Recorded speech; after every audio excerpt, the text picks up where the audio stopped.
안녕하세요. 저는 서울 근교의 휴양지로 유명한 경기도 지역에 사는 40대 초반의 여자예요. 서울살이를 청산하고 이 지역에 와 작은 숙박업을 시작했습니다.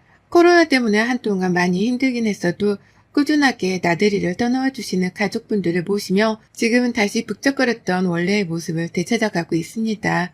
숙박으로 정해놓은 집 근처에 근사한 강도 있어서 좋은 위치와 서비스를 보며 단골 손님들도 꾸준하게 방문해주고 계시고요.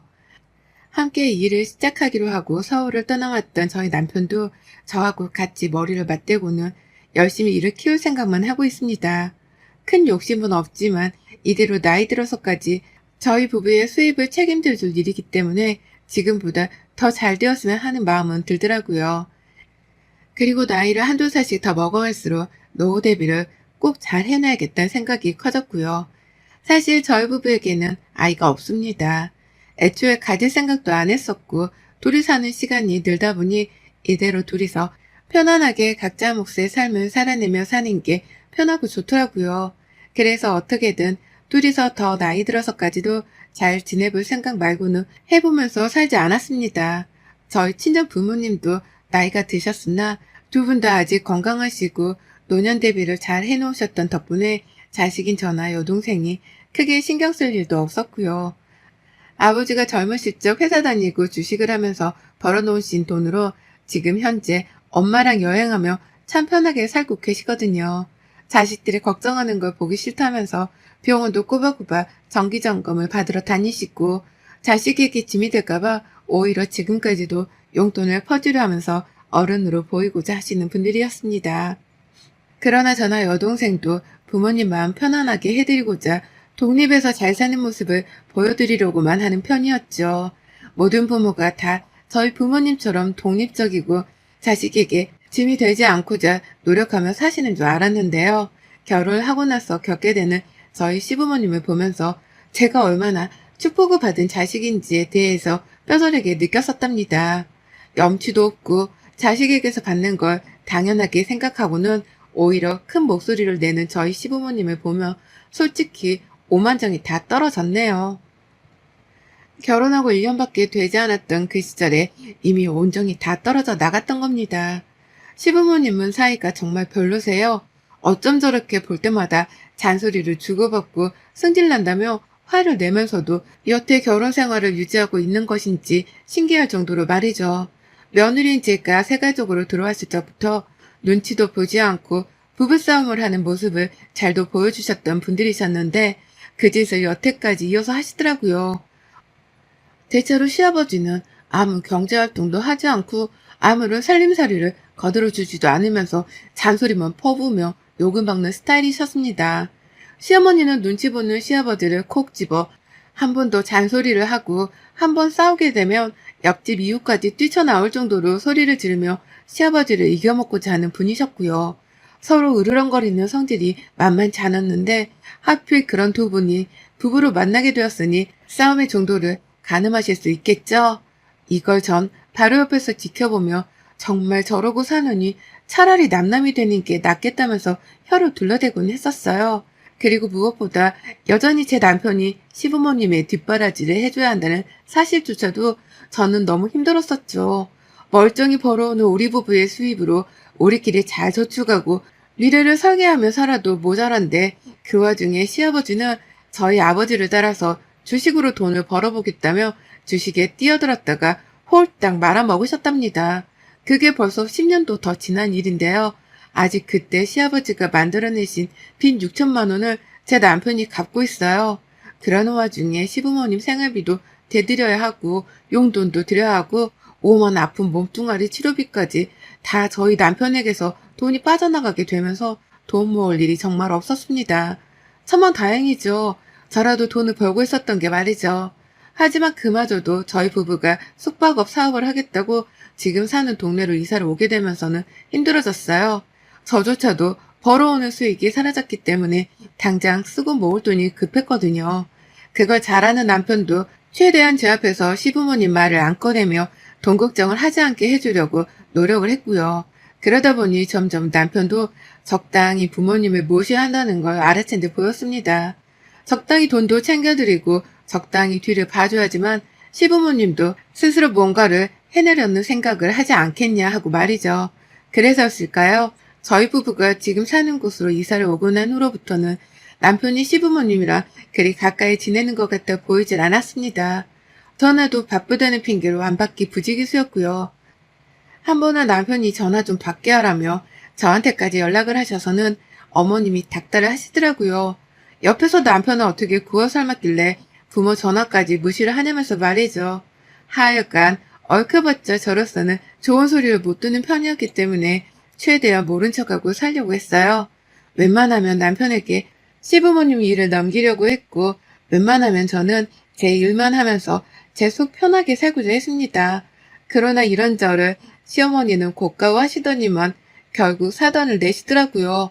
며느리 기강을 바로 잡겠다는 사단 말입니다.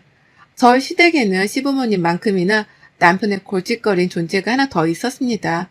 현나이 38살, 무려 지금껏 백수 생활을 이어가고 있는 신우였죠.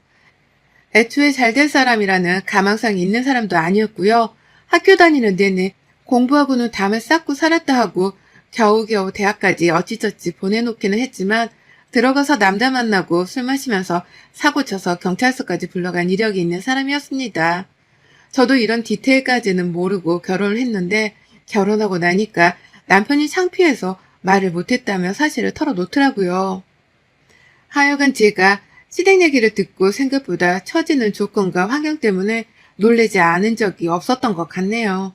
그러는 와중이었는데 시어머니가 딸은 또 어찌나 끔찍하게 아끼시던지요. 남들은 아들을 더 사랑해서 문제라고 하더니만 이 집은 상황이 거꾸로였어요. 그러던 중 시어머니가 전화로 저희 집을 찾아오겠다고 말씀하셨습니다. 갑자기 손님도 있는 상태에서 어머님이 오신다고 해서 당황을 하던 중 어머님은 하루 동안에 여의도 주지 않은 채 곧장 들이닥치셨죠. 어디 여행이라도 오신 것 마냥 짐들을 바리바리 싸서는 열차역에서 내리자마자 불이 나게 전화를 해오셨어요. 역으로 마중을 나오라고 말이죠. 난리가 난 남편은 직접 해결하고 오겠다면서 차를 끌고 나섰지만 결국 남편도 해결하지 못한 채 어머님과 시누이를 데리고 집으로 들어왔습니다. 그리고 그렇게 찾아오신 어머님과 시누이는 손님들 때문에 어디 방으로 들어가지도 못한 채 결국 저희 부부가 쓰는 침실 안에서 이불을 깔고 주무시며 동거를 시작하셨죠. 최대한 불편한 거 없이 지내다 가시게 하려고 저희 부부가 손님들 프라이빗에 정말 큰 공을 들이며 지냈었는데 허구한 날 눈 뜨면 시어머니가 손님들 쓰시는 마당 한복판에 나가 누워서 햇볕을 쬐고 있고 시누이는 집 구경한다며 손님들이 들어가 있는 방문을 열고서는 멋쩍어 하며 인사를 하고 있더군요. 이미 첫날 손님으로부터 컴플레인을 받았을 정도로 이미 시어머니와 시누이는 저희 사업에 똥칠을 하고 있었습니다. 손님들 드시라고 사놓은 고기를 지들이 볶고 구워서는 해치워 먹는 바람에 제가 또 장을 보러 먼 길까지 차를 끌고 나서야 하기도 했었고요. 아무쪼록 신경 쓰일 것도 많고 불편한 것도 감수를 해야 하는 상황이었어요.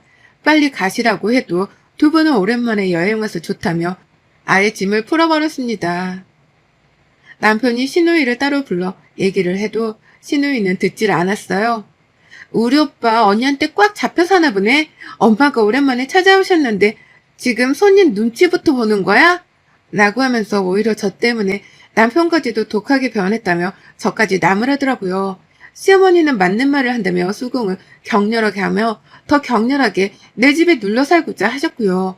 시아버지하고는 부부싸움이라도 하고 나오신 건지 아버님께 왜 갑자기 어머님이 찾아오신 거냐고 물어보니 냅둬 지멋대로 살다 가라 그래. 난 신경도 안 쓸라니까. 라는 말만 하시곤 전화를 또 끊어버리셨답니다. 정말 미치고 환장할 노릇이었죠. 그러니 결국 저도 가만히 있을 수는 없었어요. 한번 손님들이 다 놀러간다고 방을 비우셨던 사이 손님들이 먹겠다고 사놓은 술까지 꺼내서는 술판을 벌이며 집을 개판으로 만들어 놓은 두 사람을 본 순간 한바탕 퍼부었습니다. 남의 사업장을 망치려고 찾아봐도 유분수지 어쩜 이렇게 개념을 상실했냐고 말이죠. 급기야 신우가 취해서 침까지 질질 흘려가면서 제 말을 안 듣겠다고 귀를 닫는 척하는데 결국 제가 이골이 나서 못 산다며 제 손으로 신우랑 시어머니 짐을 싸서 집 밖으로 던져버렸어요. 남편은 제 뜻을 알아먹고선 그 짐들을 차 트렁크에 바로 실었고 그 길로 열차가 아닌 자기 차로 직접 운전을 해서 시댁까지 두 분을 바래다 드렸답니다. 그냥 취해서 쫓겨나는 시어머니와 시누이는 저한테 뭐라 막말을 퍼부었지만 싹 다 무시를 했고요. 어떻게든 손님들 오시기 전에 치워놔야 한다면서 미친 듯이 청소만 했어요. 땀까지 뻘뻘 흘려가면서 3시간을 꼽아 방바닥 닦고 냉장고 치우고 손님들이 사놓은 음식들을 채워놓는다며 그 외진 곳에서 이웃분께 부탁까지 드려서는 차를 얻어 타고 장을 보고 왔답니다. 제 인생에 그 정도로 긴박했던 3시간이 또 없었어요. 심장이 요동을 치다가 마침내 청소가 다 끝난 후에야 쑥 하고 가라앉는데 죽는구나 싶더라고요. 그 짓을 당하고 난 후 저는 시어머니와 시누이에게 말도 못할 정도의 화가 났답니다. 당최 잊을 수가 없더군요. 내 집에 그런 식으로 찾아와서는 손님들 앞에서조차 행동에 조심 한번 하질 않고 막무가내로 지내다가 가셨다고 생각을 하니 정말 두고두고 곱씹을수록 신경질이 나더라고요. 그런데도 쫓겨나고 나서도 미안하단 말 한마디 없이 신우한테서 문자 한 통을 받았습니다. 언니, 그러는 거 아니야. 내가 살다 언니같이 얘 밥 말아먹은 사람은 처음 본다.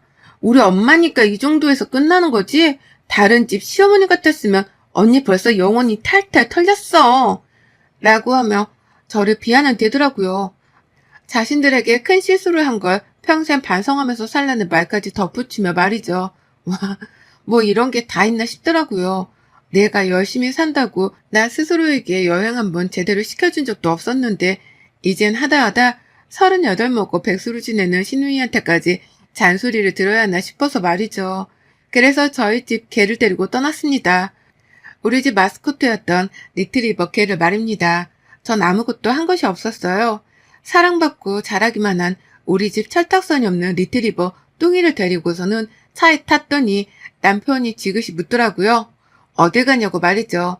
그래서 전 솔직하게 대답하곤 차문을 걸어 잠궈 버렸습니다. 니네 동생 사는 집!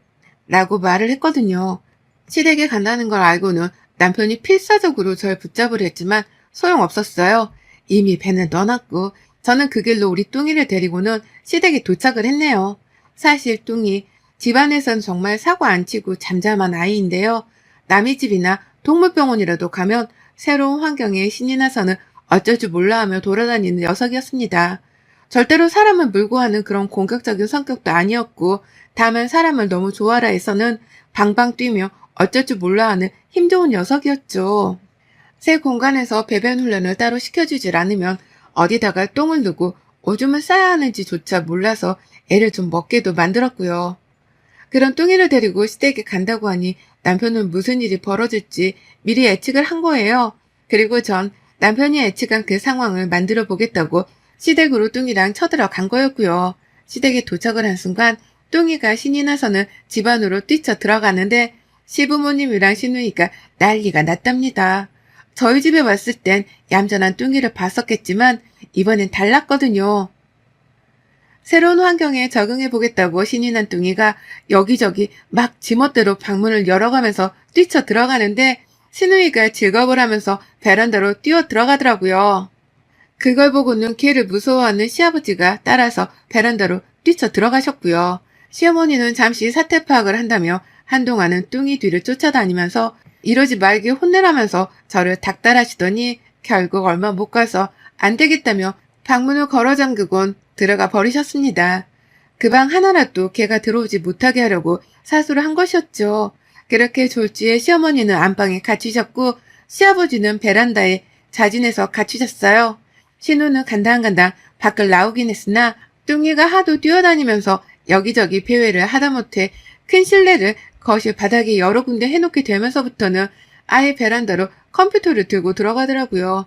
그러면서 저한테는 당장 신고를 하겠다니 어쩌니 하면서 데리고 나가라 하는데 기가 막혀서 물었습니다. 아가씨는 내가 초대해서 내 집에 왔었어? 내가 초대도 안 했는데 멋대로 기어 들어와 놓고 왜 나보고는 뚱이를 데리고 나가래? 어따 대고 신고를 한대? 라고 하니까 아가씨는 찔리는 게 있는지 대답도 제대로 못하더라고요. 하는 일도 없으면서 뭐가 그리 기분이 나쁜지 성질이 낮다는 티를 아주 팍팍 내가면서 저를 한 번씩 흘겨보는데 너무 우스웠습니다. 옆에 있는 시아버지랑 똑같은 얼굴을 하고서 똑같이 저를 쳐다보는 게 진짜 무슨 개콘 찍는 줄 알았거든요.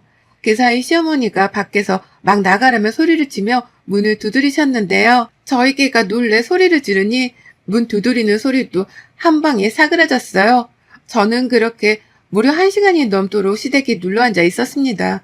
아직도 시어머니랑 시누이 때문에 제가 3시간 가까이 요리 뛰고 저리 뛰며 청소하느라 고생한 걸 생각하며 화가 났거든요. 그래서 그분이 조금이라도 풀리길 바라는 마음으로 우리 뚱이밥도 여기저기서 개밥을 흘려가며 줬습니다. 뚱이가 실례를 해도 잘했다며 오히려 칭찬을 해줬고요. 그러자 뚱이도 이런 칭찬을 받아 낯선지 뭐가 뭔지 모르겠다며 그냥 여기저기 아무 데서나 자꾸 실례를 해가면서 제 흥을 돋구더라고요. 그걸 보며 베란다 밖에서 시아버지는 탄식을 하시고 시누이는 실시간으로 시어머니께 보고라도 하는 건지 카톡을 열심히 해가며 저를 노려보는데 저는 초토화가 되어버린 시댁을 제 두 눈으로 확인하고 나서야 더는 미련이 없다며 저희 개를 데리고서는 일어섰습니다. 집 치우느라 고생 좀 해보세요 어디. 우리 집 와서 개판으로 만들어 놓고도 사과 한 번 안 하더니만 어디 얼마나 배짱이 두둑하면 그럴 수 있는 건지 어디 한번 보자고. 라고 하면서 뚱이만 데리고 집을 나가는 그 순간 뒤에서는 베란다랑 안방문이 동시다발적으로 열리는 소리가 들리더라고요. 그리고는 이내 시어머니의 비명이 문 밖까지 튀어나왔습니다. 나왔다가 개똥이라도 밟아버린 건지 아유 나 몰라. 아유 이게 뭐야. 아유 이것 좀 누가 치워줘. 나 이거 어떡해. 라고 하면서 쉴 새 없이 말을 쏟아내셨습니다. 내 행동으로 시댁이 제대로 뒤엎어졌구나. 라는 사실을 알아차린 것만으로도 저는 제 맘속에 쌓여있던 짐들이 와르르 녹아내리는 심정이었어요. 어디 한번 똑같이 당해보니 심정이 어떠냐고. 집 밖에서 실수를 하며 뱉어내고서야 저는 뚱이와 함께 집으로 돌아왔습니다. 뒤에서 뚱이도 뭐가 그리 신나는지 가만히 있지를 못하는데 뭐라도 예뻐 죽겠더라고요. 남편은 실시간으로 연락을 받은 건지 집이 난리가 났다며 저한테 전화를 해왔어요. 뚱이랑 집에서 뭔 짓을 하고 온 거냐면서 새삼 놀래서는 저한테 살며시 묻더군요. 그래서 전 세상 쿨하다는 식으로 대답을 했죠. 응, 시댁에 한번 난리나 나보라고 일부러 한 짓이었어. 그러니 당신도 그만 놀래고 신우랑 어머니한테 잘 좀 말해. 앞으로 또 이러면 그땐 뚱이 친구도 데리고 갈 거라고 말이야.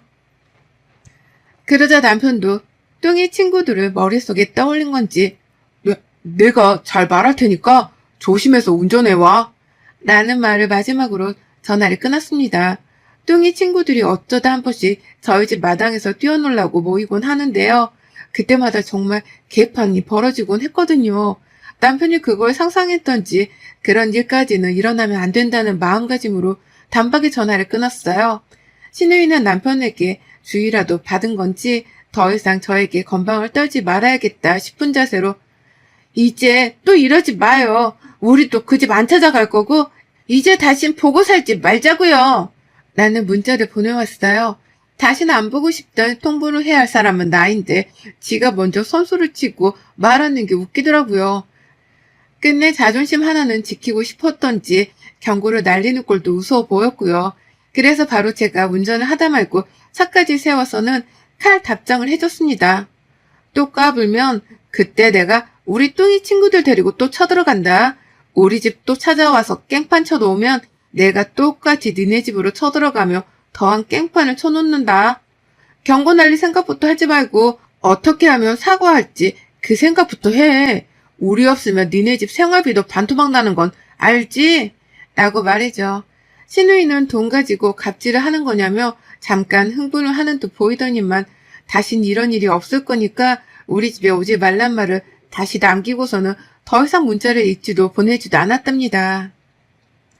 지금쯤 우리 뚱이 배설물로 난리가 난 그 집구석을 치워가면서 얼마나 멘붕에 빠져있을지 그 상상을 하니 웃겨 죽겠었네요. 걔를 싫어하는 시아버지는 또 어딘가로 내빼며 도망을 쳤을 테고 그걸 대신해서 시어머니가 혼자 치워가며 또 잔소리에 욕에 별별 부부싸움을 다 하시겠죠? 그걸 백수 시누이는 또 지켜보며 스트레스를 받다가 겨우 시어머니를 도와주려 하겠으나 이미 성질이 난 시어머니께 시누이는 성에도 차지 않는 자식일 테고요. 아주 생각에 꼬리를 물면 물수록 상황이 첩첩산중인 게 안타까워 죽겠으나 제가 뭘 할 수 있는 건 없었답니다. 그러게 왜 얻어만 받고 살았던 주제에 먼 호강을 또 누리겠다고 며느리가 열심히 일하며 사는 집에 찾아와서는 그 난리를 피우셨던지요. 3시간 동안 치워가며 얻었던 스트레스로 노화라도 된 줄 알았는데 그래도 우리 뚱이랑 사이다 복수열전을 펼치고 나니 다시 10살은 더 어려진 듯한 기분이네요. 이 자리를 빌어 우리 뚱이에게 꼭 한마디 해주고 싶습니다. 고마워. 여러분의 생각은 댓글로 남겨주세요. 오늘도 시청해주셔서 정말 감사합니다.